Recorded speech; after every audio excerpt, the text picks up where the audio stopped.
Hi friends, welcome to Sathya's's Lifestyle Channel. இன்னைக்கு நம்ம பார்க்க போற ரெசிபி வந்து ஒரு ஸ்வீட் ரெசிபி தான் பார்க்க போறோம். பாயாசம் தான் பார்க்க போறோம். சிவப்பு அவல் பாயாசம் தான் பார்க்க போறோம். அது எப்படி பண்ணலாம்ன்றதை பார்க்கலாம். இந்த அவல் பாயாசத்துக்கு நான் ஒரு panல வந்து கொஞ்சமா நெய் விட்டுருக்கேன். இந்த நெய்யில நான் கொஞ்சமா இந்த முந்திரி பருப்பை வறுத்து எடுத்துக்க போறேன்.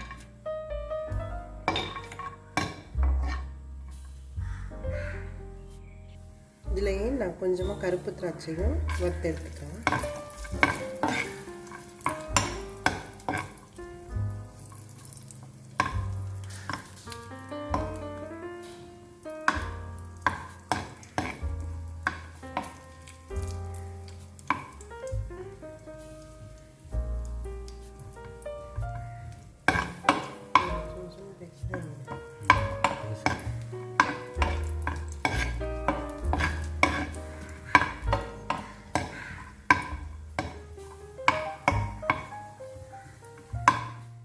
இது எல்லாமே நல்லா வறுத்தாச்சு. இது நம்ம எடுத்துடலாம். எல்லாமே நல்லா ப்ரௌனாக வறுத்தாச்சு. இது வந்து நம்ம அப்படியே எடுத்துடலாம். இந்த நெய்யிலேயே நம்ம இந்த சிவப்பு அவலை கொஞ்சமாக வறுத்து எடுத்துக்கலாம்.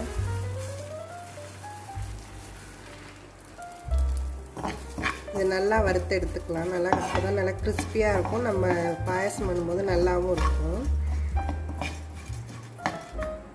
இது நல்லா வறுத்தாச்சு. இதோட நிறுத்திக்கலாம். நம்ம இந்த சிவப்பு அவல் பாயாசம் பண்ணுறதுக்கு நான் வந்து பால் எடுத்திருக்கேன். கொஞ்சமாக நான் வந்து 1 கப் அவல்னா ஒரு 3 கப் பால் எடுத்திருக்கேன். இது நல்லா கொதிக்கட்டும். இந்த பால் நல்லா கொதிச்சிடுச்சு. இன்னும் இது வந்து கொஞ்சம் நேரம் கொதிக்கட்டும். இன்னும் கொஞ்சம் கெட்டியாகணும். அப்போ தான் நல்லாயிருக்கும் பாயாசத்துக்கு. இது நல்லா ஒரு 5 மினிட்ஸ் போல் நல்லாவே கொதிச்சிடுச்சு. இப்போ வந்து நம்ம அவலை வந்து இதில் சேர்த்துக்கலாம்.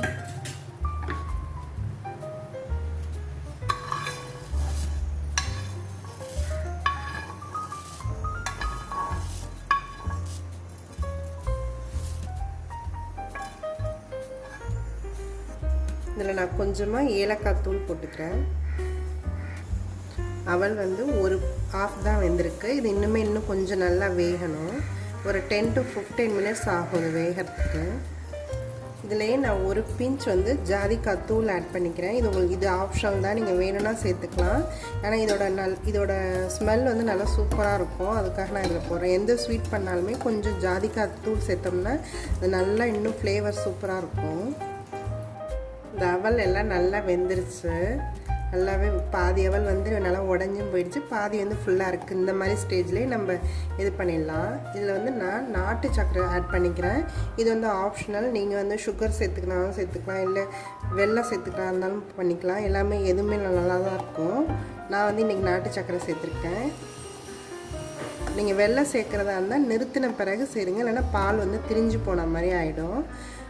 சர்க்கரை நார்மல் ஒயிட் சுகர்னால் நீங்கள் அப்படியே இப்போ எப்படி நான் நாட்டு சர்க்கரை சேர்த்தலாம் அதே மாதிரியே சேர்த்துக்கலாம். இதை இப்போ நம்ம ஆஃப் பண்ணிடலாம். நான் வறுத்து வச்ச முந்திரி திராட்சை இதில் ஆட் பண்ணிக்கிறேன். அவ்வளோதான், இது ரெடி ஆகிடுச்சு. இந்த ஹெல்த்தியான சிவப்பு அவல் பாயாசம் ரெடி ஆகிடுச்சு. நீங்களும் இதை உங்கள் வீட்டில் ட்ரை பண்ணி பாருங்கள். இது வந்து ஒரு ஈவினிங் காஃபி டீக்கு பதிலாக இந்த மாதிரி நம்ம ஸ்நாக்ஸாக கூட இது செஞ்சு சாப்பிட்லாம். இது நீங்களும் ட்ரை பண்ணி பாருங்கள். என்னோடய வீடியோஸ் எல்லாத்தையும் பாருங்கள். உங்களுக்கு பிடிச்சிருந்தா எங்கள் சேனலை சப்ஸ்கிரைப் பண்ணுங்கள். தேங்க்யூ ஃபார் வாட்சிங்.